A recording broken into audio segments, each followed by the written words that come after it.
যদি আবারও যুদ্ধ হয় এবং যুক্তরাষ্ট্রকে বাহরাইন ঘাঁটি ব্যবহার করতে দেয়, তাহলে বাহরাইনের মানুষকে দেশের নাম ভুলিয়ে দেওয়া হবে বলে হুমকি দিয়েছে ইরান। বৃহস্পতিবার ইরানি আইন প্রণেতা ও সাবেক পররাষ্ট্রমন্ত্রী মানুচেহের মুত্তাকি এমন হুমকি দেন। তিনি বলেন, যদি যুদ্ধ বাধে এবং বাহরাইন আবারও তাদের ঘাঁটি যুক্তরাষ্ট্রকে ব্যবহারে দেয়, তাহলে বাহরাইনে আমরা এত বেশি হামলা চালাবো যে তারা তাদের নাম ভুলে যাবে। কি হয়েছে? মিনিস্টার ফ্রিজ কিনে হাম্বা জিতেছে।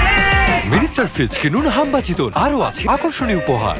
দখলদার ইসরায়েল ও যুক্তরাষ্ট্র যৌথ হামলা চালানোর পর যুদ্ধকে বাহরাইন আরও উস্কে দিয়েছে বলেও অভিযোগ করেছেন তিনি। মুত্তাকি বলেছেন, আলী খামেনির হত্যার পর আমাদের প্রতি সহানুভূতি না দেখিয়ে তারা জাতিসংঘের নিরাপত্তা কাউন্সিলে ইরানের বিরুদ্ধে তোলা একটি রেজুলেশনের সমর্থন জানিয়েছে।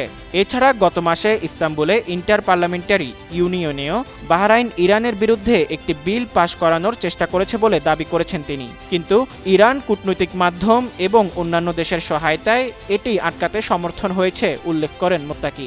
এদিকে বাহরাইনে যুক্তরাষ্ট্রের ৫ম নৌবহরের সদর দপ্তর অবস্থিত। গত ফেব্রুয়ারিতে ইরানে যখন যুক্তরাষ্ট্র ও ইসরায়েল হামলা চালায়, তখন বাহরাইনে ব্যাপক হামলা চালায় তেহরান। এমনকি দেশটির বিভিন্ন হোটেলেও তাদের ড্রোন আঘাত হানে। ইরান দাবি করেছিল মার্কিন সেনারা ঘাঁটি ছেড়ে হোটেলে আশ্রয় নিয়েছে।